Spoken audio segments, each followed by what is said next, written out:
Party మెలిక పెట్టిండు, ఆ మెలికని ఇట్ట రాస్తారో మీరు, ఆ మెలిక పెట్టిండు అనేది అప్పుడే మనం అందరం గుర్తించి చెప్పాము. ఫార్మేషన్ ఆఫ్ ది తెలంగాణ మొదలుపెట్టినము, కానీ అసెంబ్లీలో కూడా మీరు తీర్మానం పెట్టి మాకు చెప్పాలన్నారు. అసెంబ్లీలో తీర్మానం పెట్టాలన్న దగ్గరనే, అసెంబ్లీలో తీర్మానం పెట్టాలన్న దగ్గరనే ఉన్నది మెలిక. కాంగ్రెస్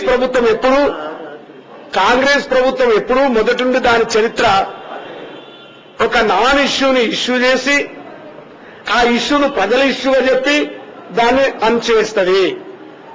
నెహ్రూ, ఇందిరాగాంధీ, ఇప్పుడు సోనియా గాంధీ వచ్చే వరకు, తెలంగాణ సమస్య వచ్చే వరకే ఎంతో ప్రాసెస్ జరిగిన తర్వాత అసెంబ్లీలో ఎందుకు వాళ్ళు స్టేట్ గా నిన్న మొన్న జరిగినప్పుడు మేము ప్రొసీడ్ అవుతామని లేదు. రెండో విషయం, ఇప్పుడు తెలంగాణ వాళ్ళ యొక్క పరద తొలగిపోయింది మిత్రులారా. తెలంగాణ వాళ్ళ యొక్క పరద తొలగిపోయింది. చంద్రబాబు నాయుడు నేను తెలంగాణకి అన్నాడు. ఏమైంది ఇప్పుడు? చంద్రబాబు నాయుడు నీకు బిల్లు పెడతారన్న వరకు ఎస్ మేము ఉంటాము, మొత్తం తెలుగుదేశం పార్టీ బిల్లు పెట్టమని అన్నాడా? నీకు మళ్ళా తర్వాత చిరంజీవి పరద తొలగిపోయింది. ముఖ్యంగా కాంగ్రెస్ లో ఉండేటటువంటి ఏకవాక్య తీర్మానం చేసినటువంటి కాంగ్రెస్ పార్టీ జరిగిపోయింది. ఎవరు అడుగుతున్నారు? ఆంధ్రలో, రాయలసీమలో, ఉత్తరాంధ్రలో ఉండేటటువంటి గిరిజనులు, పేదవాళ్ళు కాదు ఈ డిమాండ్. అది నేను క్లియర్ చెప్పదలుచుకున్నా.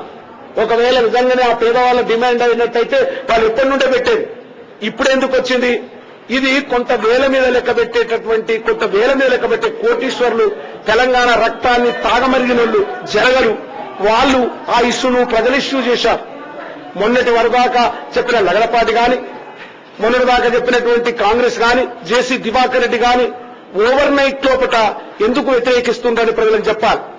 అందుకే మేము ప్రత్యేకంగా ఇప్పుడు చెప్తున్నది, కొంతమంది ఈ తెలంగాణని పీల్చుకొని తినేవాళ్ళు, రక్తం తాగేవాళ్ళు, మైనింగ్ మాఫియా వాళ్ళు, లేదా వీళ్ళందరూ కుట్ర వల్లనే అక్కడ వచ్చింది. అది ప్రజల ఉద్యమం కాదని నేను చెప్తున్నా.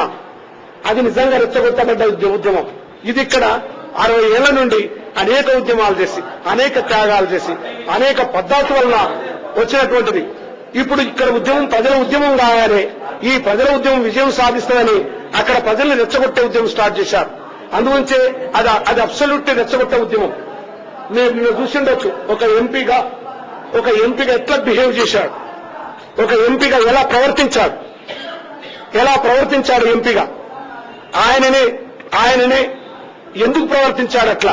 జేసీ దివాకర్ రెడ్డి ఎందుకు ప్రవర్తిస్తున్నారు? ఇంకా రెండోది వస్తే ఇక్కడున్న కాంగ్రెస్ ఎమ్మెల్యేలను, కాంగ్రెస్ పార్టీల మంత్రులను కూడా వాళ్ళ రంగు కూడా బయటకు వచ్చేసింది.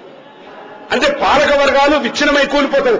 ఒక్కసారి విద్యార్థులు, ఒక్కసారి తెలంగాణ వాళ్ళంతల వాళ్ళు కాల్చుకొని, వాళ్ళంతల వాళ్ళు ఉరికంబానికి ఎక్కి, ఎవరిని ఏమనకుండా ప్రాణాన్ని త్యాగం చేసినప్పుడు, విద్యార్థులు రోడ్డు మీద వచ్చి తుపాకులకు, పోలీసులకు ఎదురుగా నిలబడ్డప్పుడు ఆ ఉద్యమము కదిలిచ్చేసింది.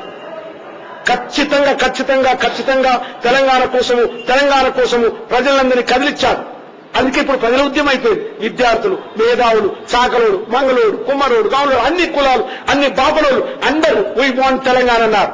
ఈ ఉద్యమం వల్ల ఒక గొప్పతనం జరిగింది. మేము 1000 సార్లు మొత్తుకున్న ఉద్యమాల ద్వారా తెలంగాణ వస్తుంటే ఎవరు వినలే. కానీ ఒక ఉద్యమం మొదలుపెట్టప్పుడు వచ్చింది.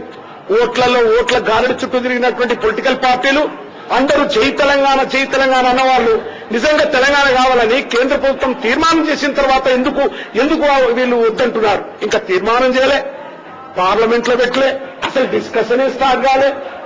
అంటే తిరగా మిగిలింది మేము అడిగితే, తిరగా మిగిలింది మేము తిండికి మనం అంతకంటే అంత అయిపోయింది.